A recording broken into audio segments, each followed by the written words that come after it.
Waiting for the hydraulic hose fittings to come in for this. I have the hoses all made up, but I'm waiting on the fittings, so I'm trying to stay moving. The next thing is to better attach the tracks. As you can see, these brackets aren't really the best. They kind of go into the lower kingpin. This side I already have off. This one was opposite. If you see this one, the bracket's like this. This one was like this. So I'm gonna make brackets that match on both sides and strengthen them in the process.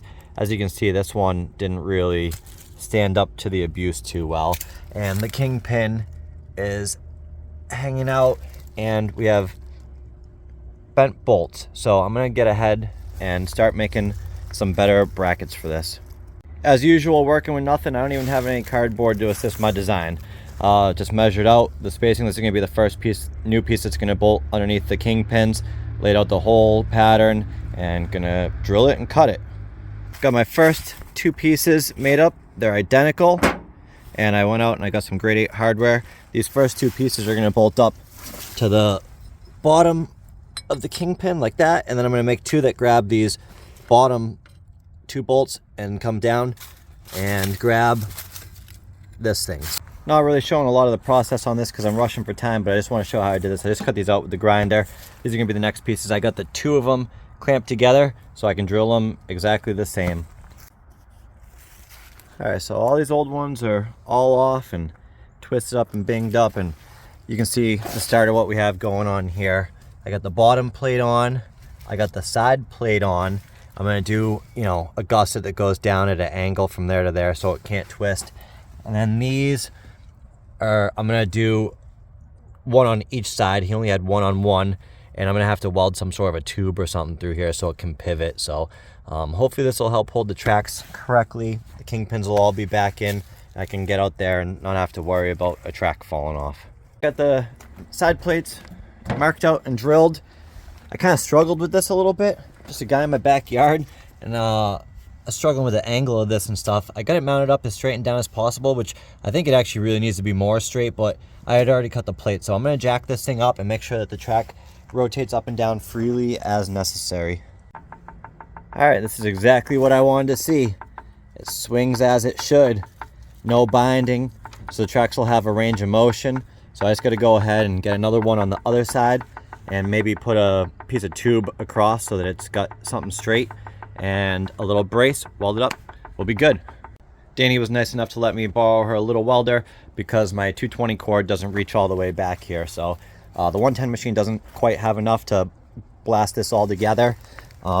But I at least got it tacked a little bit enough where I think that this will hold together. These plates and stuff should be pretty good. This side was all bent. I actually had to pry it down to get that in. But this, went through a lot. So if these didn't break what was here, I think that I'll be all right with what I built. It's got two more holes holding it per side. It's a much stronger design even without these stiffeners. So I think that in reality, I'd be okay with what I have here as long as I get it all welded. So I'm going to stop now and move on to the next things, which is to start it again. And before I do that, I need to do an oil change because I told myself I wouldn't run it again until I did that, because last time it sounded pretty ticky and bad. And I need to get a fuel line so that I can have this running off of its own fuel tank. So those are the next two things. So this thing had a rubber fuel line originally and an unregulated fuel pump, and then more recently it was run off of this can once I switched to the mechanical pump. So I got to put this in there so we'll have a hard line that runs from the tank to the mechanical fuel pump. All right, I got the fuel line ran, goes through the factory hole, over to the cell, down along the frame rails. You can see it down there, and over the fuel pump. So that's all good. Next on the list is to drain the oil so I can start this thing again and finish up my brackets. Let's see what it looks like in here. It's probably going to be disgusting.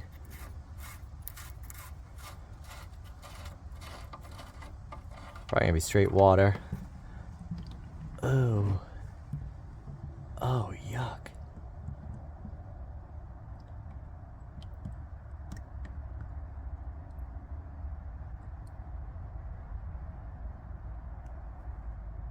Gross. So the oil looks gross, and look at all the metal shavings. I don't know if you can really tell. This is just all Oh, not metal shavings, but it's pretty gross looking. I don't know. All right, got my new K&N filter on there. Oil change is all done. Got a little bit of time to get some more bad wiring out of there. Should probably give this thing a start because that hasn't run in a couple months. So let's see and hope it sounds a little bit better.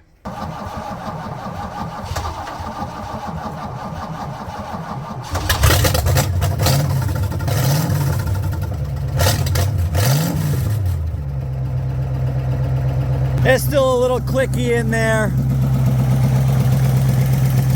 I don't know if you can hear it, but it's running off of its own fuel supply right now. This is pretty awesome. Working on moving this from here to the shed, which is quite the process when you don't have any steering, but just gotta improvise. Just gonna jack it up a bit, point it where we want it, drive it up a bit, and do it again.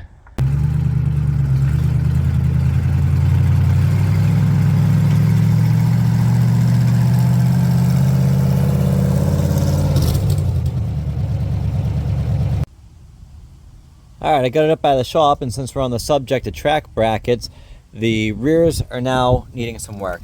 As you can see, this one here is different than the other side, and the frame, I don't know if you can tell, but it's actually kind of tweaked. They put like a boxing plate in there, but this side's bent. So how we can figure that out is we got 79 across the track back here at the front of it, and then in the back we got 81. So these tracks are pointed in 2 inches in the front, and I really think that it's just on this side because you can tell visually, just looking at it, this track kind of points in towards the front. I don't know if you can really see it, but this one's pretty well parallel with that one.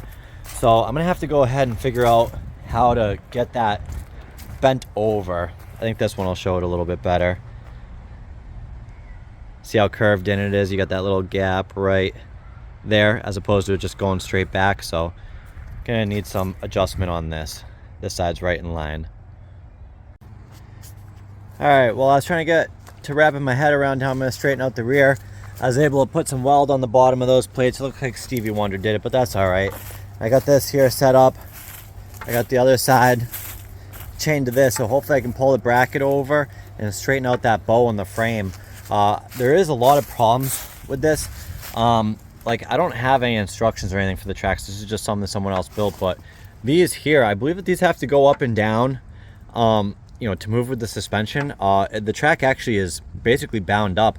So to fix this right, I'd have to do like an anti-wrap axle bar and, you know, mount these differently in a way that they can move up and down. I'm thinking maybe like a couple of double shackles. But that's going to be something for a different year, but we have some issues going on here.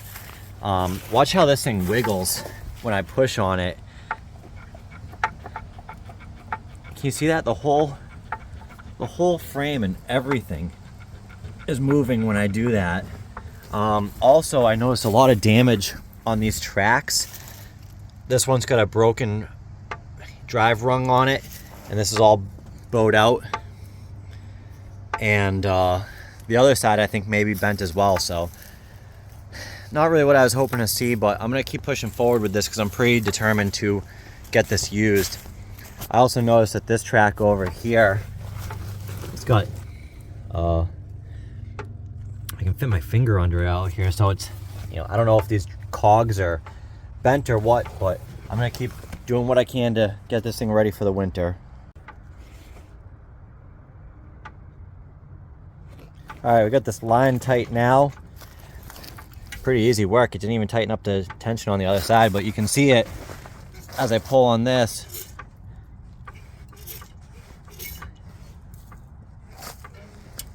You can see that move. So I actually have it over right now. Like I said, I got it a little over straight. I got 79 across the front now, which means that across the back I'll have that 81. So I'm just gonna let this sit like this and take the tension off. I'm gonna get a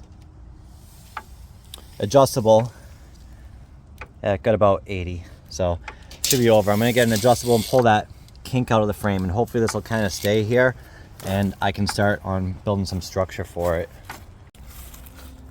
Alright, so just through straightening out the frame and pulling that bracket over, as you can see, this is really in a much better line with it. It's not perfect, but it is a whole lot better. And as far as the measurements,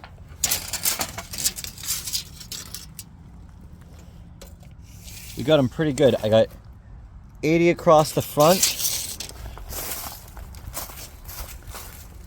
and across the back. I got 80 and 3/4, so I'm getting a lot closer. This is going to require some more work. I'm going to have to, I tried putting it into 2-wheel drive so I could put it up and spin these, but I can't get it into 2, so I think I'm going to have to pop the front drive shaft out and get this really straightened out, but I'm hoping that I'll be able to just kind of quickly strengthen this and have it be ready for the winter. I don't really fully have my head wrapped around the braces, the new braces for the rear tracks, but I'm out here keeping busy. One of the things I need to do is mount this grill. It's just kind of floating here, and I got to trim the headlight bucket. It's just all loosey-goosey, and that's one of the little things on the list of getting this work, so I'm going to keep on moving on.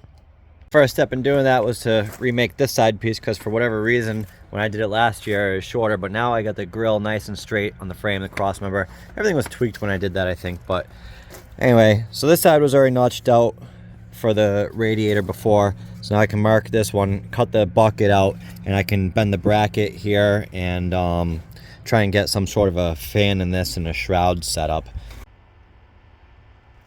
Grill's all mounted up on there. Solid, wow. And I got clearance for, it's tight, but there is space in there. I had to drill some bolt holes through there, and I spent a little bit of time straightening out this fender so it'd be tightened on there, but this is much better. I got the radiator sits all the way forward now, so I'll have to redo this upper mount, but I kind of planned it that way so that this would have some flexibility in it, so I could kind of position it where I needed to. So I think there's definitely enough space. It'd be tight, but I think that I can definitely get some sort of an electric fan or maybe a mechanical fan in here, as long as it sits, you know, straight off of this pulley. So all steps in the right direction. Grill's all mounted, and I even added a little pizzazz with these rings. Just tacked them on there, whatever. But anyway, back to the stuff to make it work correctly. One of the issues with the tracks back here is it's got a broken rung on it. So I don't know if you can see, but it's also really bent, and I think that that's a big part of the reason why the tracks kind of skip when they move. And I'm trying to just make sure that there's like no issues that were easily avoidable and fix it home before I bring this thing out somewhere. But I'm hoping that this year is going to be the year, so I'm going to go ahead and mark this, get that cut out, and weld a new support in there. Well, I got the old broken bent up rung out, which wasn't really fun. Now I'm just going to cut out a new one out of this material. This will be my new piece, and I'll get it welded on in. Alright, here's the piece ready to go in. Fancy. And I got the rung cut out in there. You can see where there's a big space, so I made marks of where it's going to go. I'm just going to line it up the best I can, weld it in there. Anything's going to be better than what was in there. Well, that's all back together. I got the wheel all straightened out. I got the new rung in there. I hope that it's close enough. You see I took some time. I straightened this out the best that I could. It's still a little wavy, but hey, it is what it is. It's, like I said, better than before. So I think I'm gonna split this one here because I'm kind of waiting on parts. I got to figure out how to like do that stuff better. I think I'm gonna reach out to Matt Tracks and see how that's actually supposed to be mounted. And the front for now I think is good enough, but again, I still have some more like kind of finishing to do and waiting on the hoses. But this episode was awesome because this thing's like, it's really close. Aside from like strengthening and making these rear brackets better, this thing's basically good to go with the exception of an electric fan right now or something up there. So that's really cool. And waiting on the fittings for the steering. So once those come in and once I get those done and I get a fan on it, then this thing should be ready to rip